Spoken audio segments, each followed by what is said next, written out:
Would you help someone from a group you dislike? For centuries, Jews and Samaritans lived with deep religious and cultural divisions. Though they shared ancient roots, each community viewed the other with suspicion. It was into this world that Jesus told a story.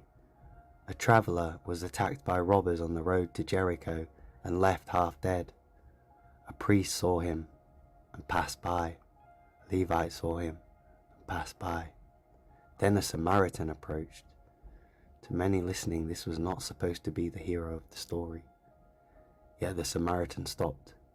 He bandaged the man's wounds. He carried him to safety. He paid for his care. When Jesus asked who had been a neighbor to the wounded man, the answer was obvious: the one who showed mercy.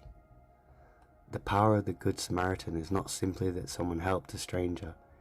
It is that compassion came from the person least expected to give it. More importantly, Jesus transformed the question itself. The lawyer who prompted the parable had asked, "Who is my neighbor?" In other words, who deserves my concern? Jesus answered with a different question: who acted as a neighbor? The focus shifted from identifying who is worthy of compassion to becoming a compassionate person.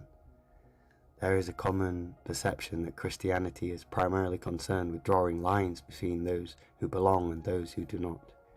Yet, one of its most famous teachings tells a different story. When Jesus wanted to illustrate neighborly love, he did not choose the religious elite as his example. He chose the outsider. That is why the Good Samaritan remains such a powerful piece of moral philosophy.